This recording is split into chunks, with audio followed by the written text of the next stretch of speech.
So this film is about faith, it's about football, it's about family, it's all the Tebow things in one spot. But ultimately, it's about love. It is. God's love, Yes. the love we have for each other. Yes. Why is this message so needed right now?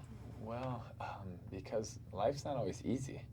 Because it's hard sometimes. Yeah. Because young people are getting pulled in so many directions and they're trying to figure out what is success, what is meaning, what do I do, what's my calling, all of these questions. And so many times fear, doubt, and the unknown can creep in and they can ask all these questions. And when I read the script of this movie, we were so touched by it that we wanted to share the story and be able to encourage young people that when they leave the theater, they'll be encouraged, ready to take on life and ready, being able to run their race and not run away from God, but run to God because he loves them like crazy and he's been running after them and he loves them so much he gave his best for them. He gave his son for them.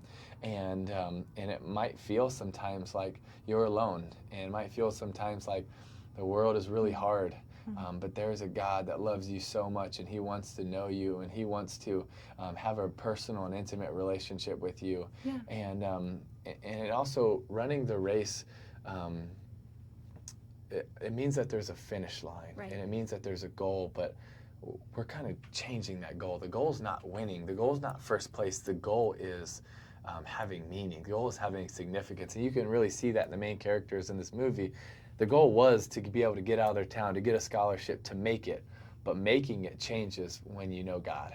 And knowing God means, okay, it's not just about what the world says. It's not just about material things. It's not everything I thought it was. No, now it changes to more purpose and meaning and significance. And one thing I loved in this film was when the pastor talks about how we all have these capital M moments. Yeah, nice. You know, and so where these moments that God puts in our life that just Totally. completely change Yes. it. Do you have any capital M moments? Oh, totally. One of them, the first one comes to mind, is when I was 15 years old and I was on a mission trip in the Philippines and I met a boy whose feet were on backwards and it changed my life forever because he was shunned and everyone looked at him as cursed and less than, as insignificant, so he couldn't be part of the village because he was born with his feet on backwards.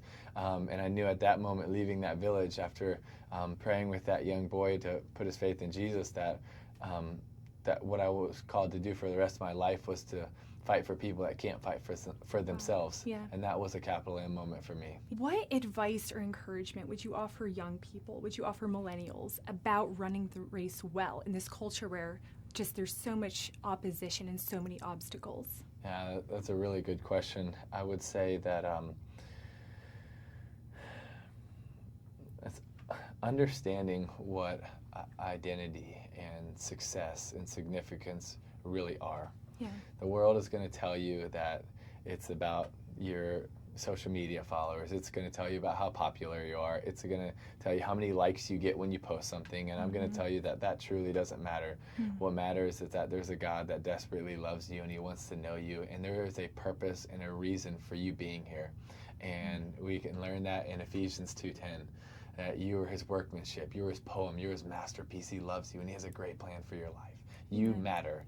And before you were ever born, he wrote that poem about your life for good works for you to accomplish. Yeah. And I want to encourage people that there's something special out there for them, that the God of this universe loves them so much that he has something special in store for them. Yeah. So keep looking to him, the author and perfecter of our faith. And that's how we can keep our eyes focused on running the right race.